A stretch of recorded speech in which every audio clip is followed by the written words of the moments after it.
Hey everyone, it's Jack Phoenix here. Now, a lot of you have been asking me how to handle a knife attack. Out of all the research I've done, 3 questions seem to always come up. Question number 1, what is the best way to hold a knife? Seriously, are you kidding? The best way to hold a knife? In your hand. Question number 2, what is the best kind of knife to have? A sharp one.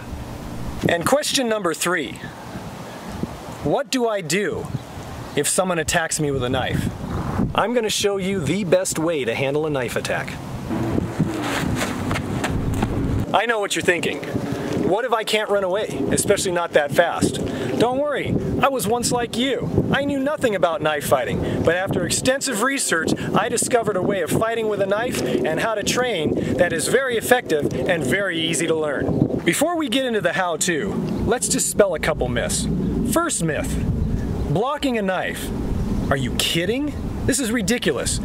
Back in the old days, a knife had to be thrust out in order to penetrate armor. Nowadays, that knife retracts. It's flailing out there. You don't have time to block it, let alone disarm it. So there's only one real way that you can deal with this, safely and effectively. In the Filipino martial arts, they used a method that they called defanging the snake. Rather than actually step back and block the opponent's weapon and then try to strike, what the Filipinos did was they inflicted damage on the very first beat. So when that person struck with their weapon, they immediately used their weapon to destroy or cut their opponent's weapon hand. They called this defanging the snake. I've brought along a dummy. When Gus here decides to block any one of my knife strikes, all I've got to do, even if he is successful, all I got to do is pull back and Gus is cut. Doesn't matter which way I move my knife, when he blocks, I pull back and he's cut. It is suicide to try and block a knife. Never has there been so much written on a subject by so many who know so little. Now when Gus tries to strike me with his knife, all I have to do is move back and cut him.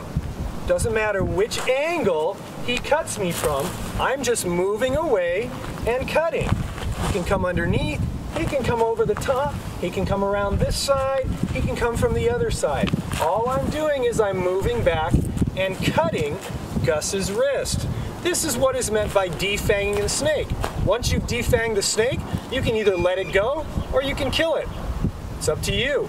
Now to train this, all I have to do is have Gus feed me a couple different angles really slow, and then I'll feed him a few different angles really slow. We'll just go back and forth. So Gus, go ahead and feed me 3. He's got 1, 2, 3. Now it's my turn, and I go 1, 2, 3, and then Gus comes back 1, 2, 3, and back and forth we go. 3 beats. Notice how slow we are going. We're not trying to beat each other. We're trying to help each other. So make sure that when you train this, that you go slow and respect one another, remembering that first cut would pretty much end the fight. Once you have a handle on defanging your opponent's snake with this first drill, you can move on to the next drill. In this drill, you notice we're feeding each other much faster, a little more realistic. What that's going to make us do is it's going to make us have to move a whole lot faster and more like a cat. And this is the kind of reflexes we want to bring out. You'll also notice that we're doing just 2 feeds each time. If you want to do 3, 4, 5, it's really up to you, but 2 seems sufficient for us.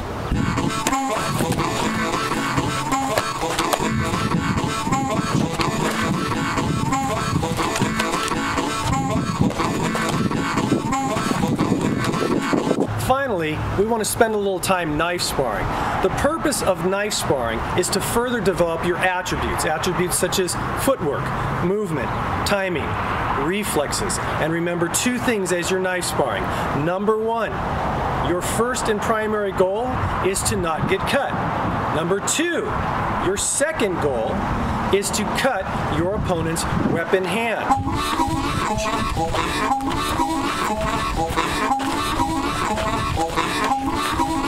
Now there is one other option.